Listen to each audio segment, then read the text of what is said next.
Alright guys, welcome back to VALORANT News. Major Rostermania drama going down last night with big rumours emerging as to exactly what might be going on at Sentinels right now, who they are trialling to potentially replace Sassy in their lineup, but also loads of misinformation it seems being spread over the last couple of days. Many of the roster leaks that we saw emerge on some of these spreadsheets over the last 48 hours or so turn out massive misinformation being spread and seemingly lapped up by many. Very much enjoyed your thoughts on all this in the comments below. Hit the like button if you enjoy. Subscribe if you are new as always. Firstly, couple of players, restricted free agents from Zeta. So, look, wishing the best for these guys. Obviously, they've got to make some sort of a change. Did not get the success they wanted last season. But the difficulty is for, these guys, Uran and also for Hero, like, they are limited, as in restricted free agents. So, that is not an easy thing to manage when, how many other teams are going to look for these guys. We'll see. Whether Zeta get a buyout or not seems unlikely to me, but, time will tell exactly what roster they put together for next season.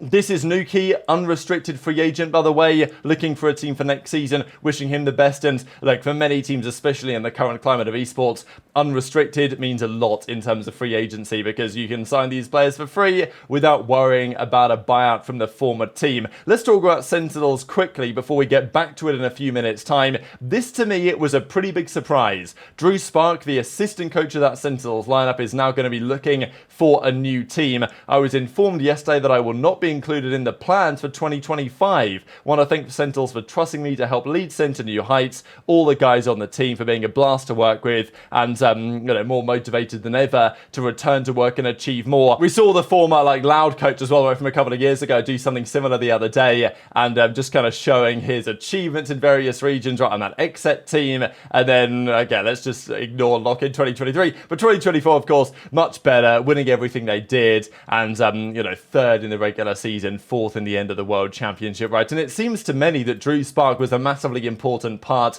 of that. I'm surprised by this decision, I'm not going to lie, right? Because as far as I'm concerned, it seems like the team rated Drew Spark's addition to the team very highly indeed. I think even Kaplan, I'll just find his tweet real quick before we discuss the other ones. I consider myself very lucky to have worked alongside Drew these past 2 years. He's been passionate, kind, hardworking, and a professional, always put the team first, aim to assist in every way. So, the players and also still the head coach in Kaplan seem to be very much of a mind that Drew Spark was massively important. So, why are they replacing him, right, is the question, or why are they cutting him in the first place? Is it purely budgetary and they believe that one head coach is fine with no assistant coach, maybe, or they have someone else lined up to potentially take his place, which would be interesting in the first place, right? If you're going to replace Drew Spark, you've got to bring in a heavy hitter at that point, but you've already got a head coach, and Kaplan seems to be great, so not sure exactly what's going on there either. And then as Ten says, been a pleasure and a blast to work with you, Drew. Hard work and extremely talented. I know whatever team picks you up can definitely level up with what you bring to the table, which kind of implies that Sentinels are running the risk of leveling down without him on the team.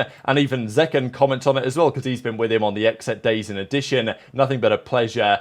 So wishing Drew Spark the best. I'm sure he's going to find another team. I'm not worried about that. I'm just a little bit confused by why Sentinels are making this decision, and especially why Sentinels are making this decision now. But let's talk about some of the big drama of yesterday, the fake leaks going around. So this was spotted on Rocket Bullet's yesterday's spreadsheet that Ye was starting to appear in a number of places. So, Ye, obviously, we don't know where he's going to go, if he's going to return or anything, but on yesterday's spreadsheet, Ye was linked to EG, he was linked to Sentinels, I think he was linked to at 100T or something, right? Ye was rumored to these teams on that spreadsheet, and I was like, damn, that's kind of interesting. We've also got this guy, Fries and Eggs. Now, Fries and Eggs, I will mention, is actually not from this guy, Chunk, who was providing all the misinformation. So this Fries and Eggs guy is actually still being kind of supported by Rocket Bullets here. And this, I don't know if it's some sort of inside joke or whether this is an alternate account for someone kind of notable. A little bit unclear. But yeah, Fries and Eggs apparently trialing with evil geniuses. But all these other guys, I mean, Chunk, who we'll get to in a second, T-Dog, which is pretty funny, Ye and Marder linked to EG, and Derek's like, hang on, who's this Fries and Eggs guy, right? I mean,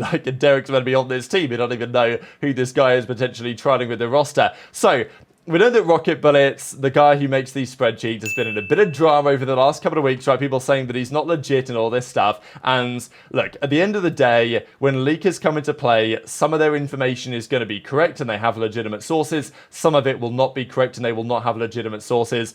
And often this is the nature of things that these leakers just have to learn, that they have to be far more diligent with the way that they conduct their sources, making sure they cross-check things, because, you know, people come into the space, they get, you know, a little bit of juice from certain people telling them information, and the tendency is then to run with things far more quickly than maybe optimal, right? So Rocket Bullet's understandably getting completely roasted here, and, you know, I get it, he gets it, for sure, but at the same time, you know, I can see why people are like, alright, let's just see where things go from here, but this is pretty funny. So this guy, Chunk, he created this account, Leon Ahuja or whatever, who basically says that he was a leaker or whatever, and then he started sending some emails in. So he says, hey Rocket, do you use email? And then he sent him a couple of emails, and has over the last several days sent him a number of pieces of misinformation which have ended up on the spreadsheet, which is pretty funny. So I told him that Chunk was trying for EG, which is him, and is why Chunk actually appeared here,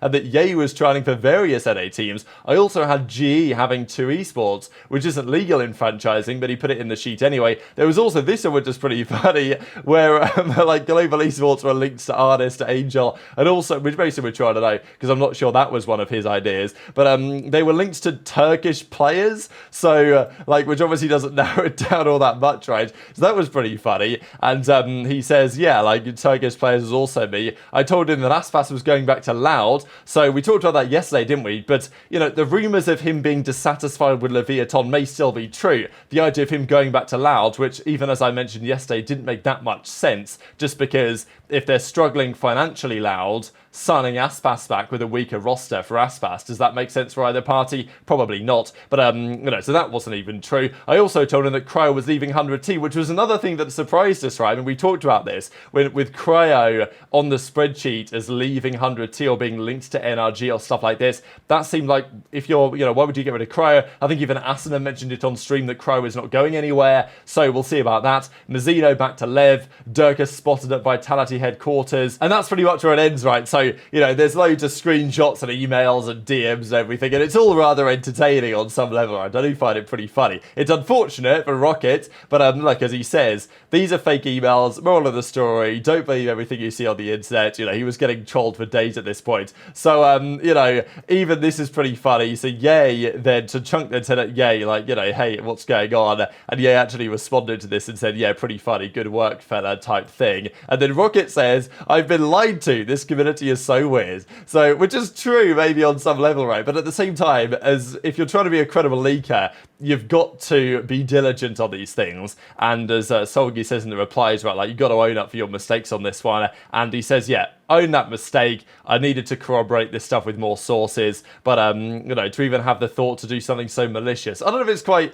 like, is it malicious? I don't know. I think it's just kind of funny. And also this person in some respect was doing a credit to the community, because by trolling Rocket's now going to be far more, you know, as I say, if I want to use the word diligent again, in terms of what he actually puts out there. The funny thing is that the likes of Bodok were like, look, people are going to hate on this guy, but I hope that he realizes mistakes and gets better as a result. And then a couple of hours later, he puts out another spreadsheet straight away. And as he says on the spreadsheet, ashamed and embarrassed of my mistakes of being lazy with relying on credible sources, completely understand if you don't trust what I've got to say. But to be fair, I will say, after all this saga, as bad as it looks for him, I do get the fact that, you know what, maybe from now on, things will be more credible. And some of the stuff that he gets is certainly legit at some level, right? Like, it's always the case. The people that leak stuff, they do have some credible sources in there somewhere. But it's difficult to trust anything that he says with what we've said lately. But, you know, let's have a quick look, because he's removed the things that were obviously not real and had been thrown straight to him.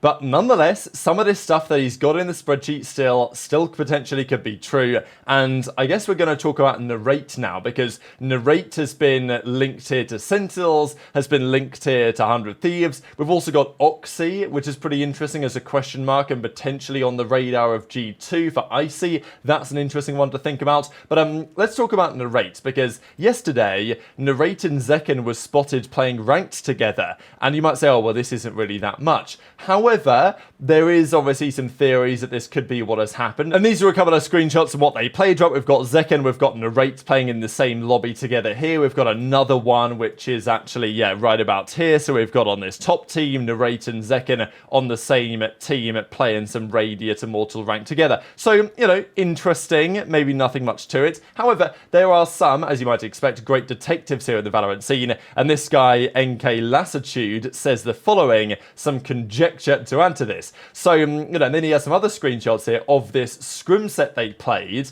with Sentinels against M80. And you can actually see here, Sentinels are beating M80 16-4. That's an M80 team that are going into the Ascension tournament soon as, you know, big favourites really to potentially win the entire thing. They are going to be hitting form right now, so a 16-4 scrim result against that team is very impressive. So this is his conjecture. At 1 PM Pacific, Narrate logged onto his main account, played 2 death matches with no follow-up ranked games. That's what you can see based on the tracker.gg. Shortly afterwards, Sentinels was in a custom doing what appears to be server work, first image, so you guys can see a custom game, you know, Zekken, Zelsis, stuff like that. They then proceed to play a scrim block for a few hours with solely M80, which I assume was to conduct trials while giving M80 good practice, because they are replacing Sassy. So, you know, you'd imagine trials are going down, and even I'm pretty sure, as was mentioned in the original one here, that, well, Zekken said on stream that he's going to be streaming less frequently because he needs to keep a job for next year, which definitely also implies that they are going to be running trials for their roster, replacing Sassy, you would think.